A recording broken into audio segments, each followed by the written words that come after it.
আসসালামু আলাইকুম ওয়া রাহমাতুল্লাহি ওয়া বারাকাতুহু।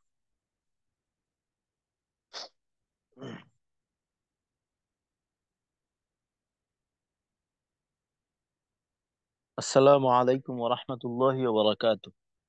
ওয়ালাইকুম আসসালাম ওয়া রাহমাতুল্লাহি ওয়া বারাকাতুহু। জি, ভালো আছেন?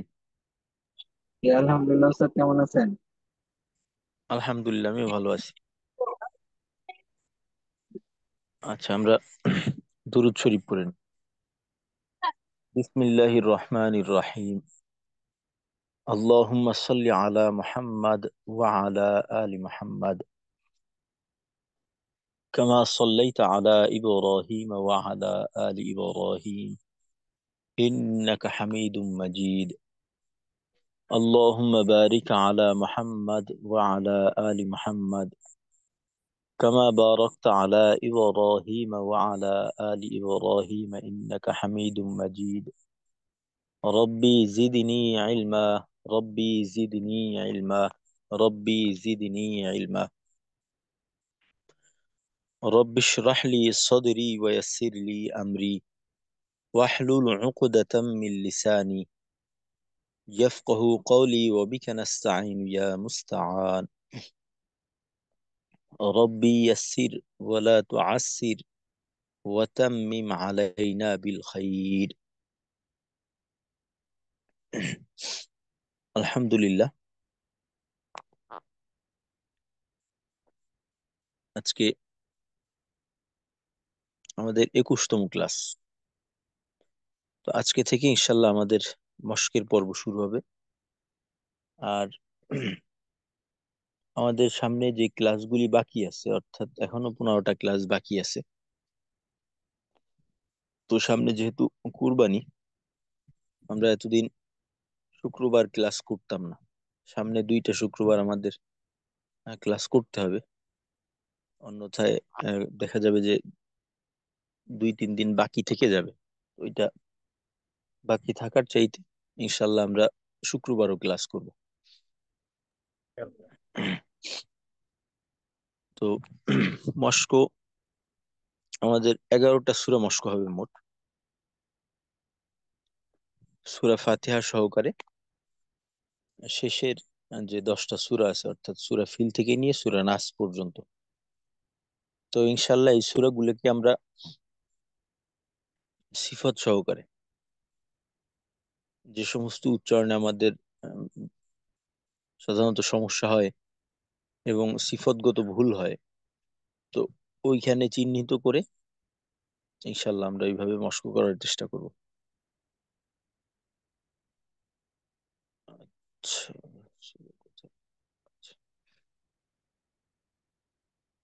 জি, আস্তাগফিরুল্লাহ, আস্তাগফিরুল্লাহ, আস্তাগফিরুল্লাহ।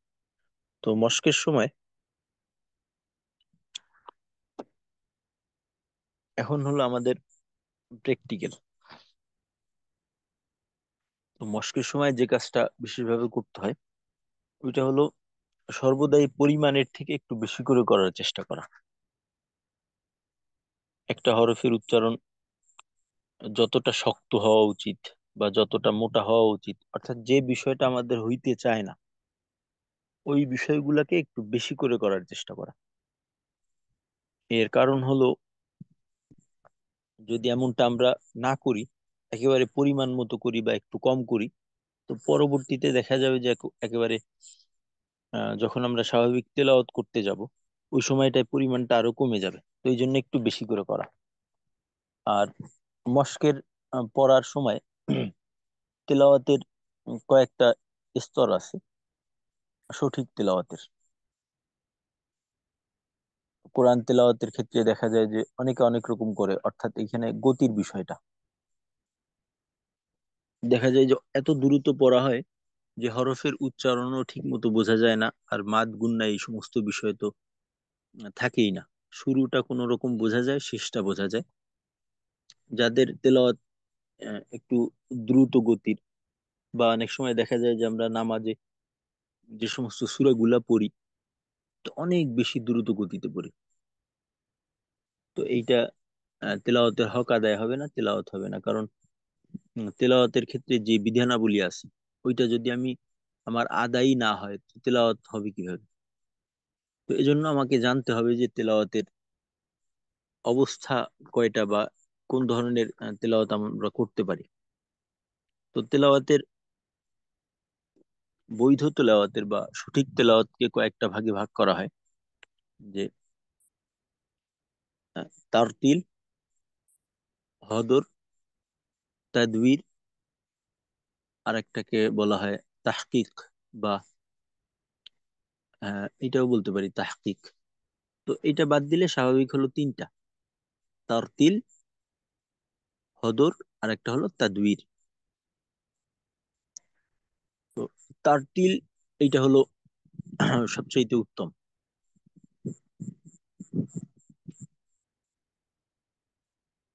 এই একেবারে পূর্ণ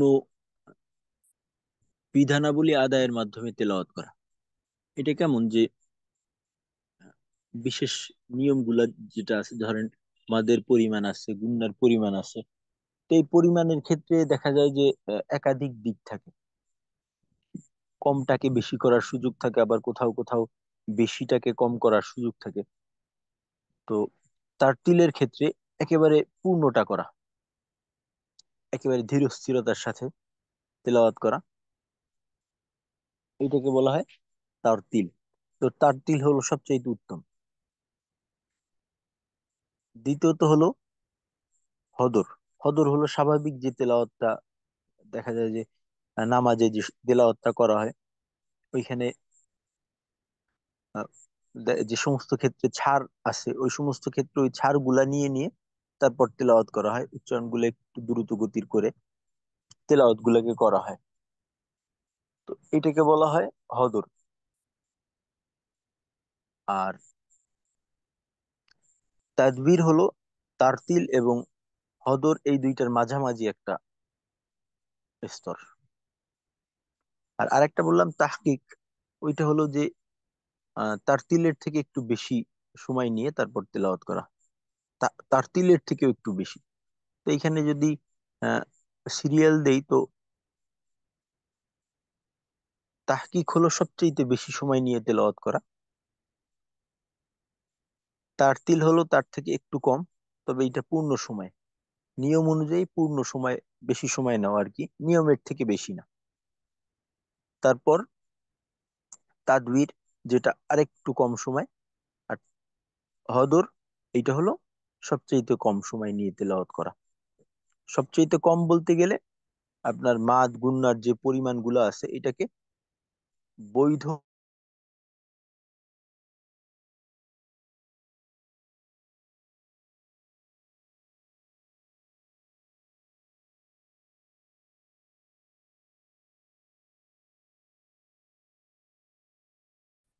অর্থাৎ আয়াতের শব্দগুলাকে একটু কেটে কেটে বা উচ্চারণ গুলাকে একটু কেটে কেটে করা, একটু আলাদা আলাদা করে করা, উচ্চারণ বোঝার বা বোঝানোর সুবিধার্থে। তো এইটা হলো আহ, শেখার সময়, শেখার সুবিধার্থে ওস্তাদ ছাত্রদেরকে বোঝানোর জন্য, যেমন ধরেন আলহামদুলিল্লাহি রব্বিল আলামিন, এভাবে একটু কেটে কেটে পড়া। এটা সাধারণত মস্কের সময় এটা করা হয়, বা বোঝানোর জন্য, ছাত্রদের চর্চার জন্য এটা করা হয়। তো এইটা স্বাভাবিক তেলাওয়াতের পরিমাণ না, বা স্বাভাবিক তেলাওয়াতের পর্যায়ে না এটা। তো আমরা যখন তেলাওয়াত করব, আমরা চেষ্টা করব যে তারতিল এর সাথে তেলাওয়াত করা, অর্থাৎ বেশি সময় নিয়ে, নিয়ম অনুযায়ী যতটা বেশি সময় নিয়ে করা যায় ওই নিয়মের ভিতর থেকে তারপর তেলাওয়াত করা। আর এখানে নিয়ম বলতে গেলে আপনার উচ্চারণগত যে নিয়মগুলি আছে, মাখরাজ, সিফাত, এগুলো তো থাকবেই। এর সাথে মাদ, গুন্না ইত্যাদি যাবতীয় নিয়ম বলি, এটা সাথে নিয়ে তারপর পূর্ণ সময় দিয়ে তেলাওয়াত করা, এইটাই হলো উত্তম। আর কোরআনের মাঝেও এই ব্যাপারেই বলা হয়েছে যে ওয়ারাতিল কুরআনা তারতিলা, যে তোমরা তারতিলের সাথে তেলাওয়াত করো। তো তারতিল মানে তাজবিদ, পূর্ণ তাজবিদ আদায়ের সাথে তেলাওয়াত করা। তো আমরা মস্কের ক্ষেত্রে যখন আমরা মস্ক করব তখন সাধারণত যেহেতু হদর এই তেলাওয়াতটা আমাদের বেশি প্রয়োজন হয়, এইটা নামাজে সাধারণত হদর তেলাওয়াতি করা হয়। তো আমরা হদরের মতো করে তারপর তেলাওয়াত করব, বরঞ্চ হদরের থেকে একটু বেশি সময় নিয়ে তেলাওয়াত করবো ইনশাল্লাহ। আর মস্কের সময় তিলাওয়াতের গতিটা, এইটা সবার একই পরিমাণে রাখা, এইটা একটা খুবই গুরুত্বপূর্ণ একটা বিষয়। যেহেতু আমরা একসাথে পড়বো, তো একই পরিমাণ সময় নিয়ে। আর তেলাওয়াতের ক্ষেত্রে একটা বিষয় খুব লক্ষণীয়, যে প্রত্যেকটা হরফকে সমপরিমাণ সময় দেওয়া, প্রত্যেকটা একই রকম বিষয়কে সমপরিমাণ সময় দিয়ে তারপর তেলাওয়াত করা। অর্থাৎ একালিফ মাদ যেগুলি আছে, প্রত্যেকটা একালিফ মাদকে একই পরিমাণে করা। তিন আলিফকে তিন আলিফ একই পরিমাণ, চার আলিফকে একই পরিমাণে করা, প্রত্যেকটা চার আলিফকে একই পরিমাণে করা। তারপর প্রত্যেকটা হরকতের উচ্চারণকে একই পরিমাণ সময় দিয়ে উচ্চারণ করা। আমাদের অনেক সময় হয় কি যে তেলাওয়াতের শুরুটা আমরা খুব মন্থর স্থিরতার সাথে করি, আয়াত শেষের দিকে গিয়ে নিঃশ্বাস শেষ হয়ে যায়, যে কারণে একটু তাড়াহুড়ো করে শেষ করি। তো এইটা শুনতে ভালো শোনে না, বা এটা সঠিক না। তো এমনটা করা যাবে না, আমরা আয়াতের শুরু এবং শেষ একই গতিতে করব। আর তেলাওয়াতের সময় উম, আওয়াজের উচ্চতা, এইটাও একটা গুরুত্বপূর্ণ বিষয়। তেলাওয়াতকে একটা আহ, শৃঙ্খলার মাঝে আনার ক্ষেত্রে দেখা যায় যে আহ, একবার জোরে করলাম, আয়াতের শুরুটা খুব জোরে হলো, শেষটা খুব আস্তে হয়ে গেল। তো এরকম না, এক লেভেলে আওয়াজকে এক লেভেলে রেখে তারপর তেলাওয়াত করা। তো এর ভিতর আপনি ই করতে পারেন যে সুরের জন্য একটু আওয়াজটাকে তরঙ্গ আকারে করা যেতে পারে। কারণ তেলাওয়াতে সুর সুর দিয়ে তেলাওয়াত করা এটা ভালো, বা এই ব্যাপারে উদ্বুদ্ধ করা হয়েছে, উৎসাহিত করা হয়েছে। তো আমরা দিব, তবে মস্কের সময় না। আগে আমার যেটা প্রয়োজন, আগে প্রয়োজন হলো আমার শুদ্ধতা।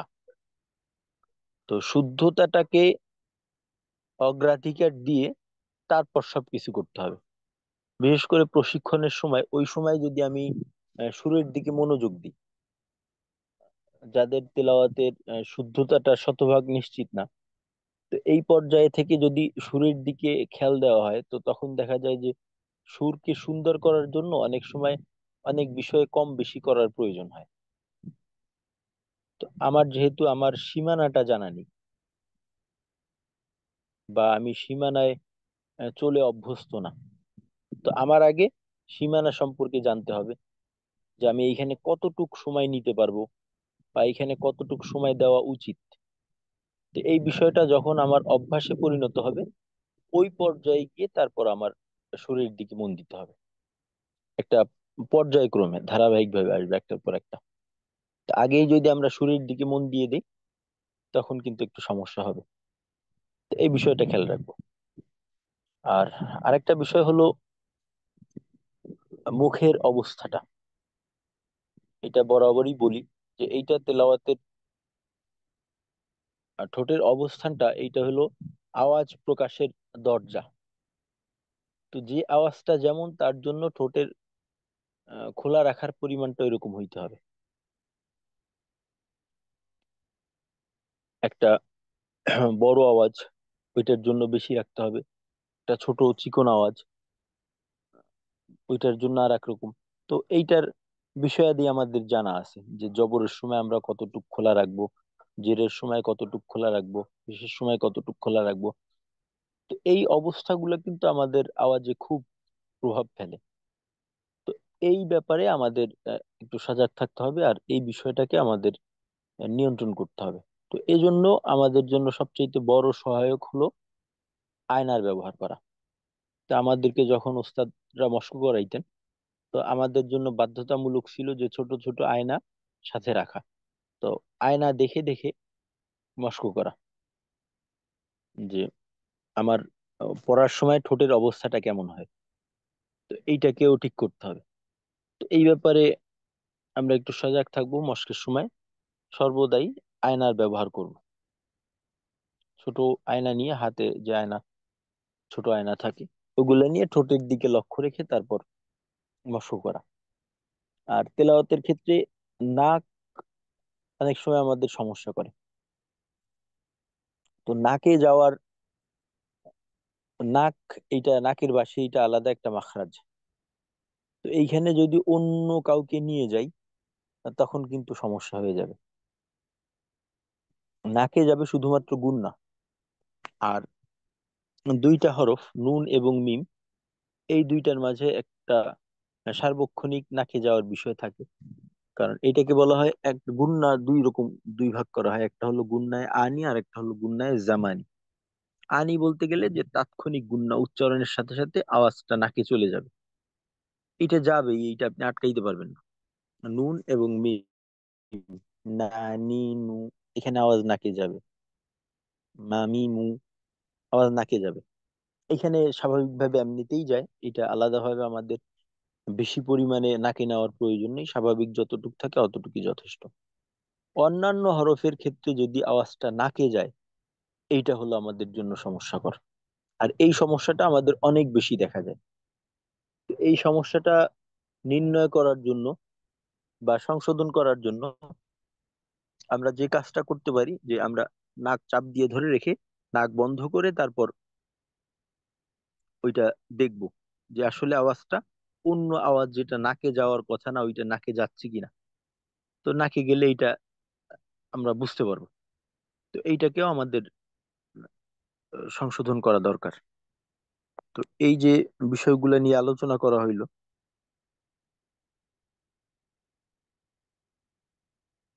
ও, আচ্ছা।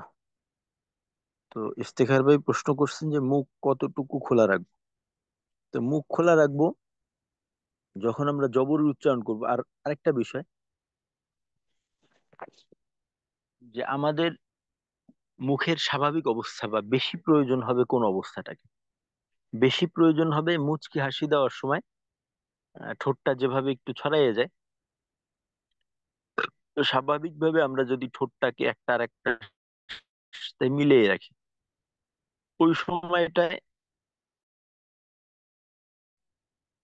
ঠোঁটের দুই কিনারাটা যতটুক দূরত্বে থাকে, ডান কিনারা থেকে বাম কিনারা যতটুক দূরত্বে থাকে, ধরেন ঠোঁটের দুই কিনারার দূরত্ব আমার হলো ধরেন 4 আঙ্গুলের থেকে একটু বেশি।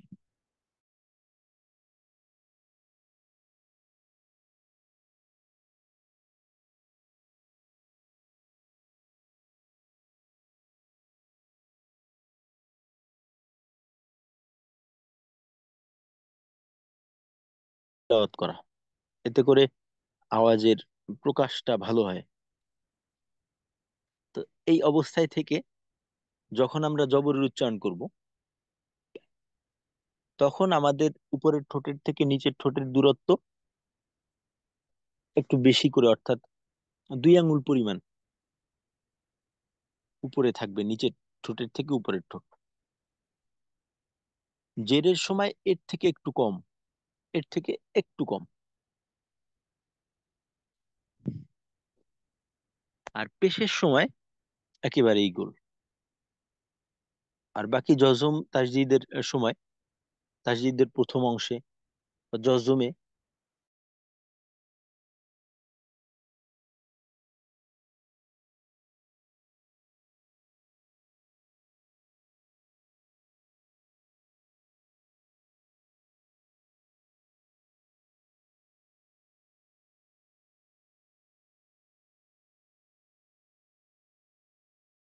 হয়, ওই সময় জেরের পরিমাণ, ওই পরিমাণ উচ্চতা রেখে উচ্চারণ করা যাইতে পারে।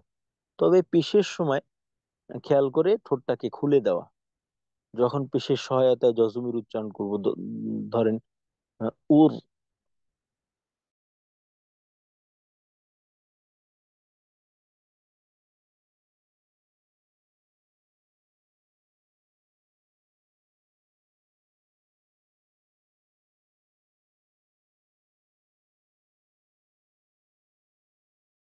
বেশি গ্রহণযোগ্য মত। বাকি তাজবিদ বা যারা তাজবিদ বিশারদ তাদেরকে মুজাউবিদ বলা হয়। তো তাদের একটা কিছু অংশ আছে যারা কিনা বলে যে জজমের উচ্চারণ তার পূর্বের হরকতের অনুগামী হবে।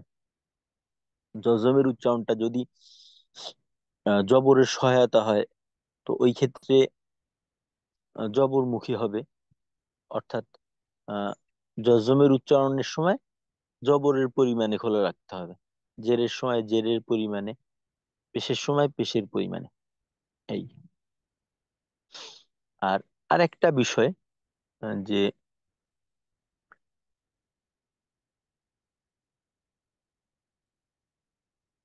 আচ্ছা,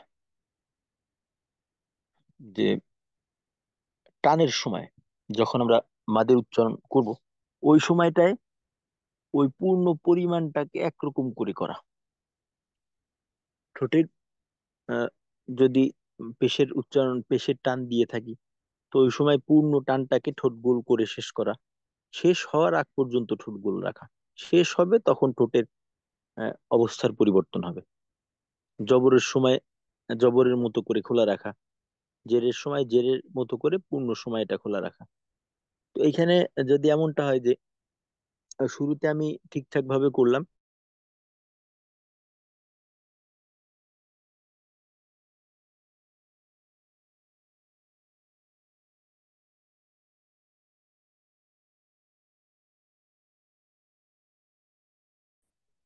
তো এখন আমরা ইনশাল্লাহ মস্ক শুরু করব।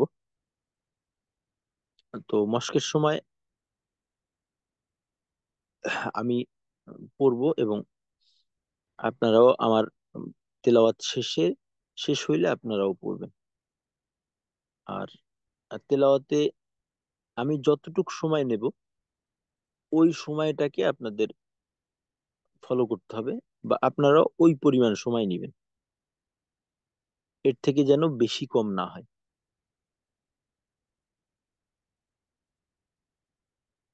আচ্ছা, জি। তো যাদের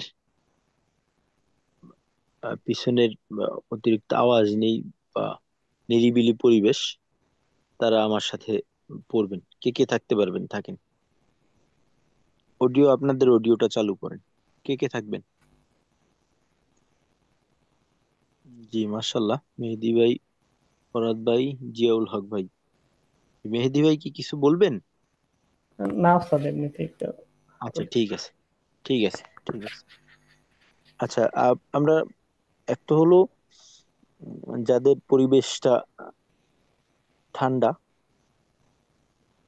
পিছনে কোনো আওয়াজ নেই, তারা তো অডিও চালু করেই পড়বেন।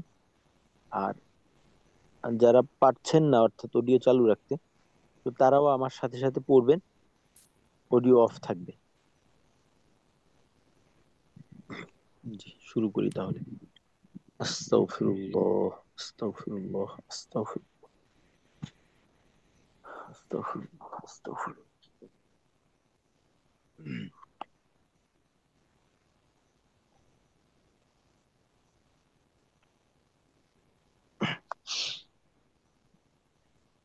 أعوذ بالله من الشيطان الرجيم. أعوذ أعوذ بالله بالله من من الشيطان الشيطان الرجيم. الرجيم.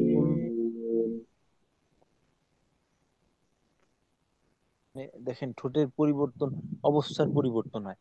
আ খোলা, রু একালি পরিমাণ সময় ঠোঁটটা একেবারে গোল। তারপর রু, রু। এই ক্ষেত্রে একটা বিষয়, সেটা হলো এখানে কিন্তু একটা উচ্চারণ না, এখানে দুইটা উচ্চারণ। রু, জু, রু, জু। এই ক্ষেত্রে আমরা যেমনটা করার চেষ্টা করব, যে রু শেষ হওয়ার পর ঠোঁটের গোলটাকে একটু ভেঙে দ্বিতীয়বারে গোল করে রু এর উচ্চারণ করা। যদি রুদু, রুদু এমন হয়, তখন জালের উচ্চারণটা সুন্দর হয় না, জালের উচ্চারণটা ক্লিয়ার হয় না।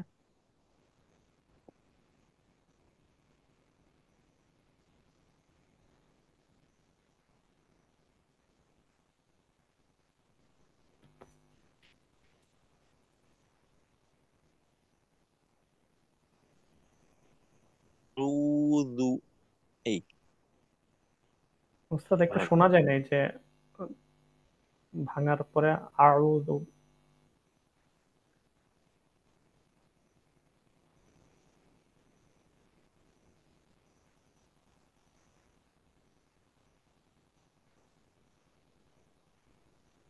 করে প্রথমবার গোল করে উচ্চারণ শেষ করব, তারপর ঠোঁটের গোলটাকে একটু ভেঙে দ্বিতীয়বার গোল করে জু এর উচ্চারণ করব, এতে করে জালের উচ্চারণটা সুন্দর হয়। রুজু, রুজু, রুজু। একটু কম সময় নিয়ে ঠোঁটের এই গোলটাকে ভাঙা বলতে গেলে যে আমার ঠোঁটটাকে পরিপূর্ণ খুলতে হবে তা না, একটু পরিমাণে ঠোঁটটাকে স্বাভাবিক করে হালকা পরিমাণ, তারপর জু এর উচ্চারণ করা। আর প, এখানে একেবারে পূর্ণ জোর লাগাইতে হবে, কারণ আমরা তো জানি যে ইস্তেআলার হরফ যখন জবরযুক্ত হয় এবং মাদ হয়, জবরের উচ্চারণ মাদের সাথে যখন আসে ওই সময়টায় মোটার পরিমাণ বেশি। তো এখানে একেবারে জান লাগাই দিতে হবে। ত এর উচ্চারণ তো শক্ত, এখানে কোনো ছাড় নেই। ত, ত, এখানে যেন কোনো আহ, দুর্বলতা না থাকে। এবার দেখি, أعوذ بالله من الشيطان الرجيم. أعوذ أعوذ بالله بالله من من الشيطان الشيطان الرجيم. الرجيم. আর জজমের উচ্চারণ যেন দোল না খায়। যেমন ধরেন সেই, তো, সেই, তো, এভাবে আওয়াজটা একটু ঝাঁকা লাগলো, আওয়াজটা একটু ঝাঁকি, সেই, তো, এভাবে না হয় সেই, তো, সেই, তো, একেবারে আলতো ভাবে, এখানে লিনের হরফ তো। তো যদি ধরেন এইভাবে সেই, তো, রাজিম এরকম করি, তো তখন দেখা যায় যে আহ, ইয়ার উচ্চারণটা, লিনটা যথাযথভাবে আদায় হয় না। সেই, তো, সেই, তো, একভাবে উচ্চারণ করা। আর সিফাতের ভিত্তিতে, শক্তিশালী দুর্বল হওয়ার ভিত্তিতে, র কিন্তু দুর্বল হরফ না। র এইটা একেবারে দুর্বল হরফ না। বিশেষ করে র যখন মোটা হয়, র স্বাভাবিক অবস্থায় যখন থাকে তখন এর শক্তিশালী সিফত হয়েছে তিনটা, আবার দুর্বল শক্তিশালী সিফত হয়েছে তিনটা: জাহার, তারপর ইনহেরাফ, তাকরার। আর দুর্বল সিফত হয়েছে দুইটা: ইস্তিফাল এবং ইনফিতাহ। আর বাকি মধ্যম সিফত আছে দুইটা এখানে: তাওয়াসুত এবং ইজলাক। আর বাকি র যখন মোটা হয় তখন কিন্তু র এটা ইস্তিআলা না হইলেও শিভে ইস্তিআলা, ইস্তিআলার মতন। কারণ র, লাম যখন মোটা হয় তখন ইস্তিআলার জন্য যে কাজ করতে হয়, অর্থাৎ জিহ্বার গোড়া উপরের দিকে উঠানোর মাধ্যমে আওয়াজকে মোটা করতে হয়, তো র মোটা হইলে এটা করতে হয়। তো ওই সময় এইটাকে ইস্তিআলার মতোই ধরতে হবে। তো তখন দেখা যাবে যে রয়ের দুর্বল সিফতের সংখ্যা থাকে মাত্র একটা, শুধুমাত্র ইনফিতাহ। তো র কিন্তু ওই হিসেবে শক্তিশালী হরফি সিফতগত দিক থেকে। তো রয়ে আর একটু জোর লাগানো, র যেন একেবারে হালকা হয়ে না যায়। নির্রজিম, নির্রজিম, নির্রজিম, মোটা করে। আরেকবার দেখি, আর শেষের যে টানটা, রজিম, টান শেষ করে মিমের মাখরাজে একটু পরিমাণ সময় দেওয়া, যেন মিমের মাখরাজে যাওয়ার সাথে সাথে আওয়াজটা বন্ধ হয়ে না যায়। রজিম, হালকা আহ, গুন্না আকারে একটু সময় রাখা। আবার একবার দেখি। أعوذ بالله من الشيطان الرجيم. أعوذ أعوذ بالله من بالله الشيطان من الرجيم. الشيطان الرجيم. তেলাওয়াতের আওয়াজকে একটু শক্তিশালী করার চেষ্টা করব। শক্তিশালী বলতে মাখরাজের ব্যবহারগুলো আর একটু শক্তির সাথে হবে, যেন হালকা হয়ে না যায়, অর্থাৎ তেলাওয়াতের আওয়াজটা যেন একেবারে ধরেন কিরকম, একটা হইলো স্বাভাবিক অবস্থায় আমরা যখন কথা বলি তো কথার আওয়াজটা একরকম থাকে, আর যদি কেউ ঘুম ঘুম চোখে কথা বলে তার আওয়াজটা কিন্তু আর একটু আলাদা থাকে। হ্যাঁ, আওয়াজটা কেমন যেন একটু বেশি আহ দুর্বল থাকে। তো ওই তেলাওয়াতের সময় ওই অবস্থায় থাকবো না আমরা, তেলাওয়াতের সময় আমরা জাগ্রত আওয়াজ করবো আর কি। হুম, তেলাওয়াতের সময় আওয়াজটা হবে জাগ্রত আওয়াজ, ওই সময় যেন আমাদের আওয়াজটা দুর্বল জড়ানো আওয়াজ না হয়।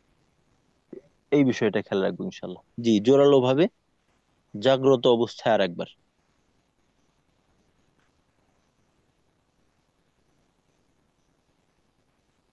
জি, আর একবার বলেন আপনারা। أعوذ أعوذ بالله من بالله من الشيطان الشيطان الرجيم. الرجيم. بسم الله الرحمن الرحيم.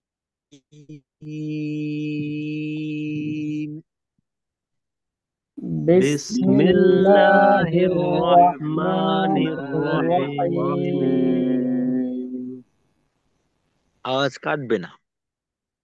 যেমন ধরেন আমরা তো জানি যে সিনে হয়েছে রিখওয়া, তো রিখওয়া মানে আওয়াজ চালু রাখবো। বিস মিল, বিস মিল, বিস মিল।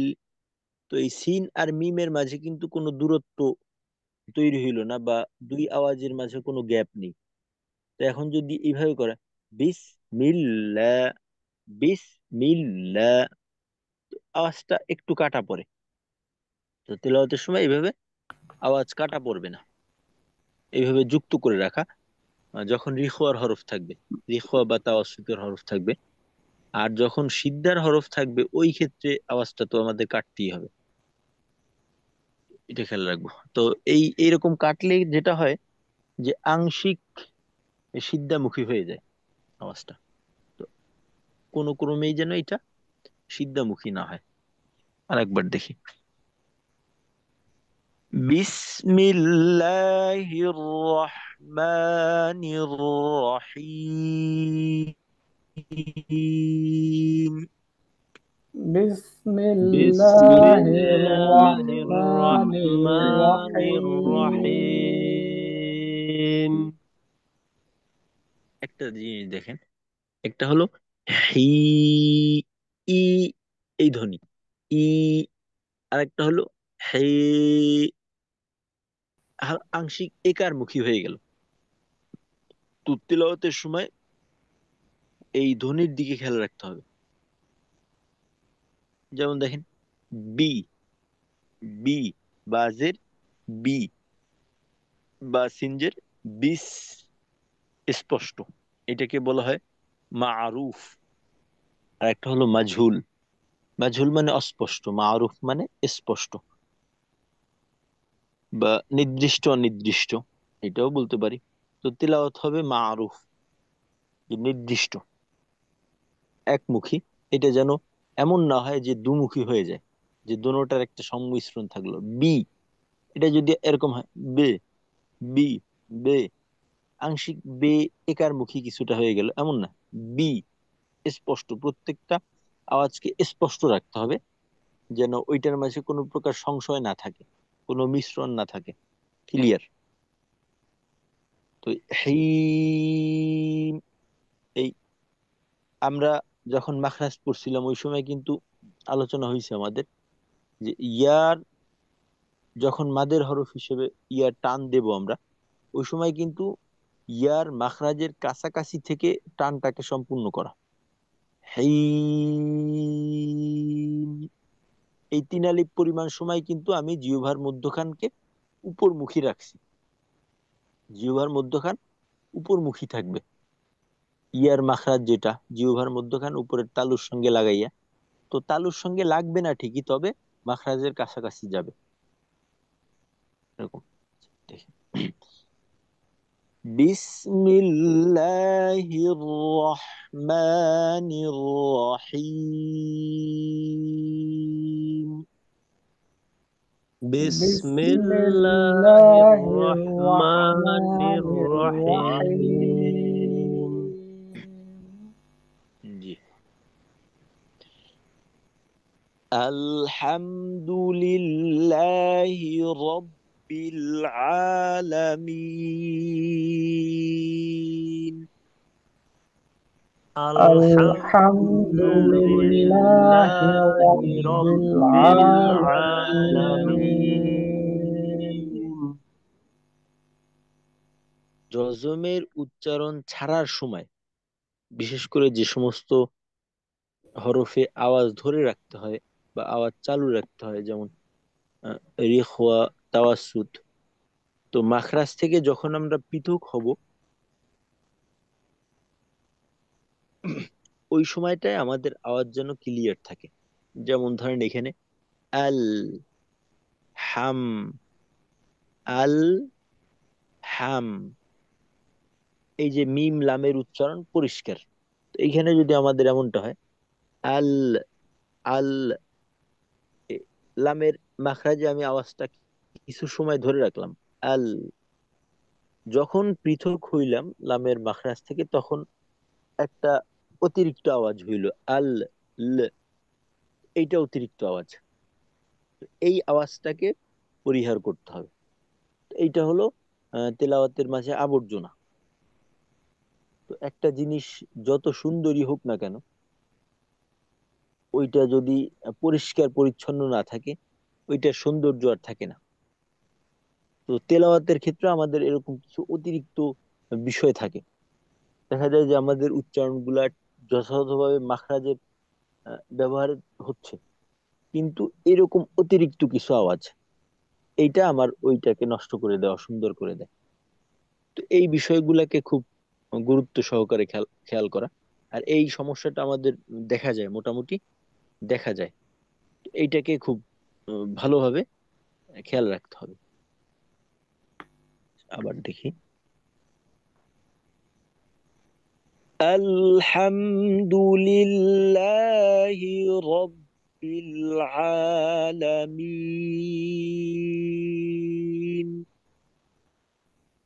الحمد الحمد لله لله رب رب العالمين العالمين. হরফের মানের দিকে খেয়াল রাখা। যেমন দেখেন এইখানে আল হাম, হাম, হা, এটা কিন্তু অধিক দুর্বল একটা হরফ।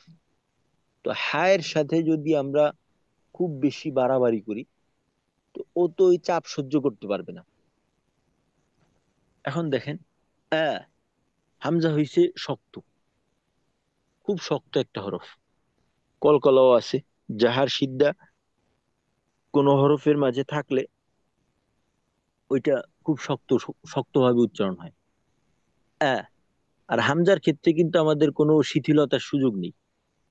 আ, একেবারে বাজবে। হ্যাঁ, আ, এইটা করলাম আল, এর পরবর্তীতে আসছে আবার অধিক হালকা পাতলা নরম একটা হা। এই হামজার প্রভাবটা যেন কোনোভাবেই হার উপরে না পড়ে। আমি পড়লাম আল হামদু, আল হাম, হাম, তো হায় এতটা জোর লাগানোর দরকার নেই।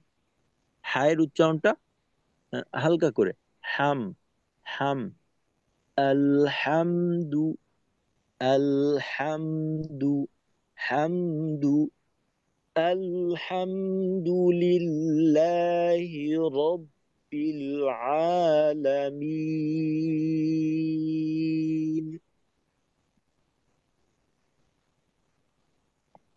জি।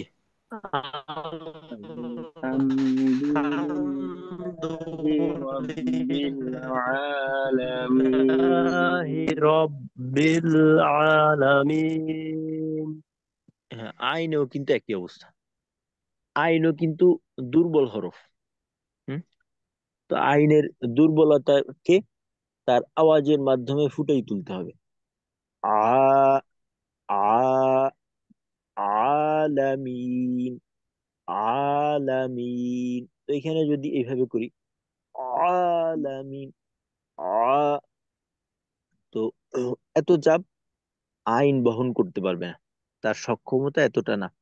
আ আ আ এখানে মাখরাজে মোটামুটি ভাবে একটু চাপ দিয়ে উচ্চারণ করতে হবে যাতে ওর জায়গাটা ঠিক থাকে। আ আ আ এতটুক যথেষ্ট, এর থেকে বেশি করার প্রয়োজন আমাদের নেই। আর এখানে দেখেন শেষের টানটা, এখানে মিম, শুরুতে মিম, শেষে নুন। নুনও নাকে যায়, মিমও নাকে যায়। মাঝে যে টানটা থাকবে, আপনি 3 আলিফ পরিমাণ সময় নিবেন, ওই সময়টা কিন্তু আওয়াজ নাকে রাখা যাবে না, ওই সময় আওয়াজ পূর্ণ মুখে রাখতে হবে। তো এখন যদি আমি টানটা এইভাবে দিই, মি, তখন কিন্তু আওয়াজ নাকে চলে যায়। মি, নাকে চলে গেল। তো এখানে আওয়াজটা মুখেই রাখতে হবে, এখানে নাকের কোনো কাজ নেই। মি, শুরুতে নাকে, শেষে নাকে, মাঝে পুরো 3 আলিফ পরিমাণ সময় একভাবে মুখ দিয়ে করতে হবে। আর একবার, আলহামদুলিল্লাহি রব্বিল আলামিন। الحمد الحمد لله رب لله العالمين رب رب العالمين الرحمن الرحيم. الرحمن الرحمن الرحيم الرحيم হুম, আর, না, আর, আর, এখানে ঠোঁট গোল করার মতো কিছুই নেই। আর, আর রহমা, আর রহমা, যেন আও, তাকরার তো হবেই না, সাথে ঠোঁট যেন একটু গোলের মুখী না হয়। আর, আর রহমা, আর রহমা, আর রহমা। যদি আমরা জানি যে আহ, মোটা উচ্চারণের সময় একটু ঠোঁট গোল হওয়ার ব্যাপারে ছাড় পাওয়া যায়, তবে আমরা প্রাথমিক অবস্থায় থেকে চেষ্টা করব যতটা খোলা রাখা যায়, কারণ আমাদের এমনিতেই গোল হইতে চায়। তো ওই চাওয়াটা যদি একটু ছাড় দেই তো সে সুযোগ পাবে আর কি।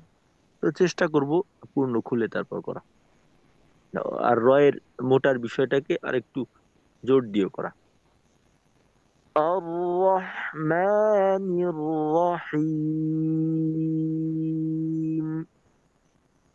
الرحمن الرحمن الرحيم الرحيم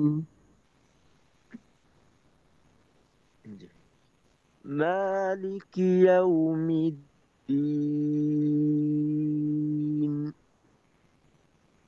مالك مالك يوم يوم الدين الدين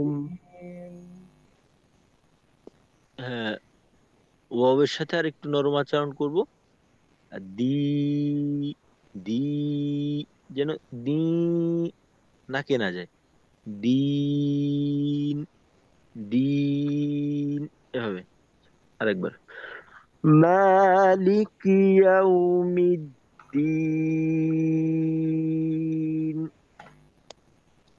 مالك يوم مالك يوم الدين الدين ইয়াউমিদ্দিন, ইয়াউমিদ্দিন, এভাবে। এখানে একটা, যদি আমরা ওয়াও একটু ধাক্কা দিয়ে মিমটাকে আলাদা করি, তখন একই শব্দের দুইটা উচ্চারণের মাঝে দূরত্ব তৈরি হয়। তো ওই ক্ষেত্রে শব্দের মাঝে যদি স্পেস চলে আসে, তখন তো শব্দের গঠন আর ঠিক থাকে না। ধরেন একটা বাক্যে একাধিক শব্দ থাকে, তো প্রত্যেকটা শব্দ লেখার সময় যেভাবে একটা দূরত্ব দিয়ে দিয়ে লেখা হয়, তো বলার সময়ও কিন্তু আমরা ওইভাবেই বলি। আমরা কথা বলার সময় হয়তো ওইভাবে কখনো খেয়াল করি না। বাকি বলার ক্ষেত্রেও প্রত্যেকটা বাক্যের প্রত্যেকটা শব্দের মাঝে আমরা বলার ক্ষেত্রে একটা স্পেস দিই। স্পেসটা হয়তো সময় দিয়ে হয় না, নীরবতার মাধ্যমে হয় না, ওইটা হয় এইভাবে যে একটা বাক্যের শুরু আর একটা বাক্যের শেষ, এই আওয়াজটাকে একটু উঁচু বা নিচু করার মাধ্যমে আমরা ওই পার্থক্যটা করে থাকি আর কি। তো প্রত্যেকটা ভাষায় এই বিষয়টা থাকে। তা আরবিতে শব্দের শুরু শেষ এই বিষয়টাকে আলাদা রাখতে হবে। তো আমি যদি এই বিষয়টাকে মিলিয়ে দিই, ওই ক্ষেত্রে কিন্তু বাক্য আর অর্থবোধক থাকবে না, অর্থহীন হয়ে যাবে। তো এটা যথাসম্ভব আমরা খেয়াল করব। আর এটা বোঝাও আমাদের জন্য খুব বেশি কঠিন হবে না। এর কারণ হইলো আমরা যুক্ত বর্ণ এটা চিনি। তো যেমন এখানে দেখেন মালিকি, এখানে কাফকে ইয়ার সঙ্গে মিলেই লেখার সুযোগ ছিল, কারণ আমরা জানি যে কাফ ইয়ার সঙ্গে মিলেই লেখা যায়। তারপরেও কাফকে ইয়ার সঙ্গে মিলে লেখা হয়নি, কারণ এখানে মালিকি এইটা একটা শব্দ, পরে ইয়াউমি, ইয়াউমুন এইটা একটা শব্দ, আর আর দিন এইটা আলাদা আর একটা শব্দ। তার মানে এই বাক্যের মাঝে, এই আয়াতের মাঝে তিনটা শব্দ আছে। তবে আরবির ক্ষেত্রে অনেক সময় দেখা যায় যে একটা শব্দের শেষের সাথে পরবর্তী শব্দের আহ, শুরুর জজম তাসদিদ দিয়ে একটা মিল থাকে। তো ওই ক্ষেত্রে দুইটা শব্দকে একসাথে উচ্চারণ করতে হয়, বা স্পেস ছাড়া একসাথে উচ্চারণ করতে হয়। যেমনটা কিনা এখানে ইয়াউমিদ্দিন, ইয়াউমিদ্দিন একবার উচ্চারণ করতে হবে, এখানে কোনো বলার ক্ষেত্রে দূরত্ব আসবে না বা পার্থক্য আসবে না।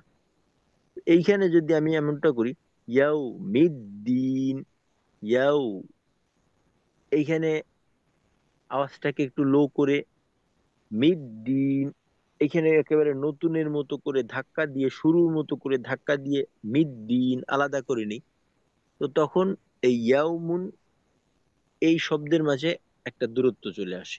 তো এই ক্ষেত্রে অর্থের মাঝে এর প্রভাব পড়তে পারে, অর্থহীন হয়ে যাওয়ার সম্ভাবনা থাকে। এই বিষয়টা আমাদের লক্ষ্য করতে হবে।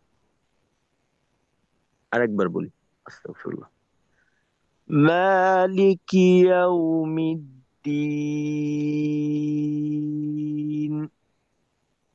مالك مالك يوم يوم الدين. الدين. إياك نعبد وإياك نستعين. إياك إياك نعبد نعبد وإياك وإياك نستعين. نستعين. এই আয়াতের মাঝে কিন্তু এই সমস্যাটা দেখা যায়। ইয়াকা, ইয়াকা এইটা একটা শব্দ, না বুদু আর একটা শব্দ, ওয়া এইটা একটা শব্দ, ইয়াকা এটা আর একটা শব্দ, তারপর নাস্তাইন আলাদা আর একটা শব্দ। তো এইখানে যেমনটা হয় ইয়াকা নাবুদু, দেখেন দুইটার পার্থক্য কেমন হয়। একটা হলো ইয়াকা নাবুদু, ইয়াকা নাবুদু, তো এখানে নুনে আমি একটু জোর দিয়ে তারপর উচ্চারণ করলাম ইয়াকা, ইয়াকা, এইটুক পড়ার মাঝে আওয়াজের উচ্চতা একরকম। ইয়াকা নাবুদু, নাবুদু, নুনে আওয়াজের উচ্চতা হালকা একটু বাড়ানোর মাধ্যমে আলাদা করলাম নাবুদুকে। তো এইখানে যদি আমি এমন করি ইয়াকা নাবুদু, ইয়া, এখানে এক উচ্চতায় রাখলাম, কানা বুদু এটাকে আলাদা উচ্চতায় নিয়ে গেলাম, এই ক্ষেত্রে কিন্তু সমস্যা। এই বিষয়টাই খেয়াল রাখতে হবে। আবার ইয়্যাকা না'বুদু ওয়া ইয়্যাকা নাস্তাঈন। إياك نعبد وإياك وإياك نستعين. نستعين. হুম নাস্তাঈন, নাস্তাঈন, নাস্তাঈন। সিনের শেষে তায়ের মিলনটা একেবারে মসৃণ থাকবে। নাস্তা, নাস্তা।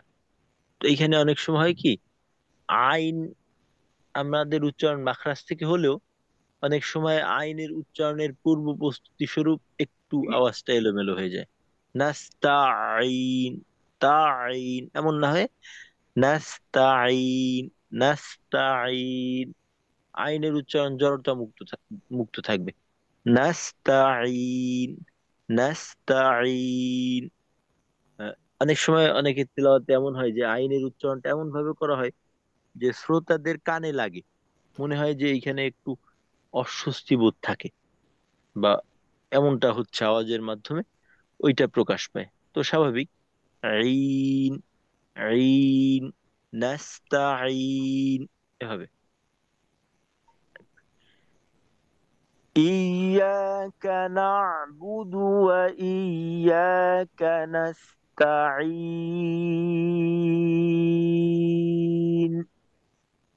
إياك إياك نعبد نعبد وإياك وإياك نستعين.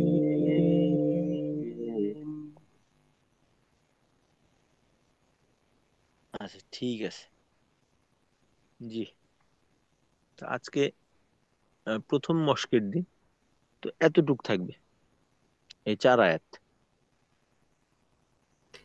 কালকে আমরা এটা শেষ করব। তো আজকে এতটুক থাকবে।